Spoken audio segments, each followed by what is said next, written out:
नमस्कार। आज का प्रसंग है कि महादेव को बेलपत्र अति प्रिय क्यों है। इस रहस्य को जानने की आज चेष्टा करते हैं। एक बार नारद जी दुखी होकर कि कलयुग आने वाला है तो भक्तों का कल्याण कैसे होगा, वो महादेव के पास गए और महादेव से कहने लगे कि हे प्रभु, अब कलयुग आने वाला है। कलयुग में पाप की वृद्धि होगी, पुण्य घटता जाएगा, लोगों के पास धन का अभाव होगा, लोगों के पास धर्म के प्रति आस्था नहीं होगी। तो ऐसी स्थिति में लोगों का कल्याण कलयुग में कैसे होगा। तो महादेव ने तब इसका उत्तर दिया कि हे नारद, इसका प्रबंध पहले ही कर दिया गया है। कृपालु लक्ष्मी जी ने अपने शरीर के अंश से एक परम पवित्र दिव्य वृक्ष को उत्पन्न किया है, जिसका नाम है बिल्व वृक्ष अर्थात बेल का पेड़। और ये पेड़ अपने को सबसे पहले कैलाश पे आकर अवस्थित किया।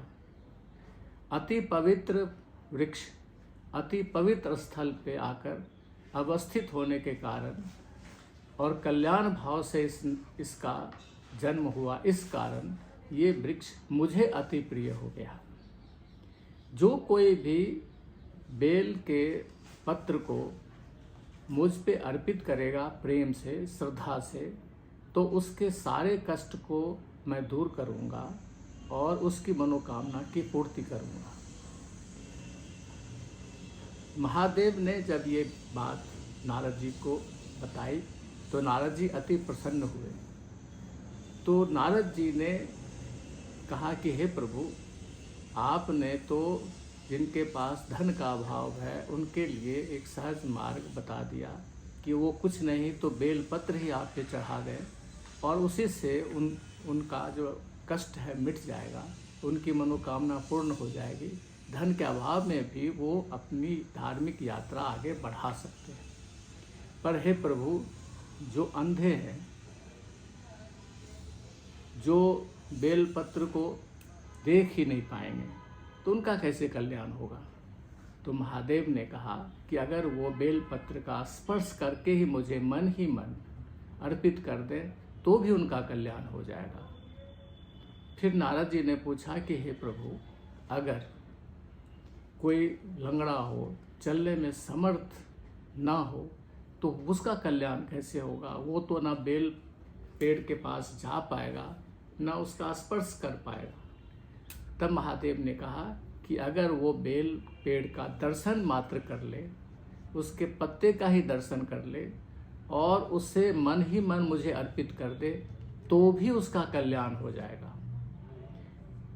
तब नारद जी को इस बात से संतुष्टि हुई कि कलयुग में निर्धन लोगों का भी कल्याण हो सकता है, लाचार लोगों का भी कल्याण हो सकता है। उसके लिए परम दयालु माता लक्ष्मी की कृपा से, उनके अंश से ये दिव्य बेलपत्र जो उपस्थित हुआ है, ये एक वरदान है और जगत के लिए कल्याणकारी है और महादेव को अति प्रिय है।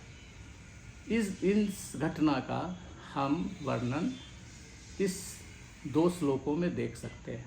पहला श्लोक है, लक्ष्म्यास्तनत उत्पन्नम महादेवस्य च प्रियम बिल्व वृक्ष पर्यक्षामि बिल्व पत्रम शिवार्पणम। अर्थात लक्ष्मी के तन से बिल्व वृक्ष उत्पन्न हुआ, जो महादेव को अति प्रिय है। दूसरा श्लोक है, दर्शनम बिल्व वृक्षस्य स्पर्शनम पाप नाशनम अघोर पाप संहारम एक बिल्वम शिवार्पणम। अर्थात बिल्व पत्र के दर्शन मात्र से, स्पर्श मात्र से ही परम कल्याण हो सकता है, उसके समस्त पाप नष्ट हो सकते हैं और जो मन ही मन इस बिल्व पत्र को अर्पित कर दे सकते, उसका भी कल्याण होगा।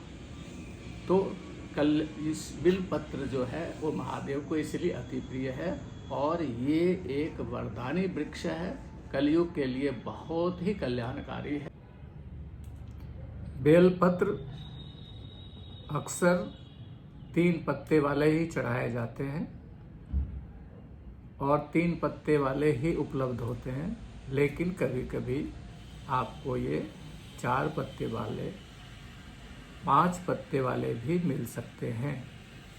4 पत्ते वाले, 5 पत्ते वाले भी अति शुभ होते हैं और इनका चढ़ाना अति लाभकारी होता है।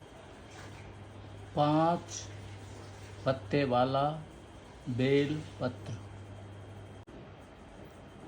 4 पत्ते वाला बेल पत्र, 3 पत्ते वाला बेल पत्र। ओम नमः शिवाय।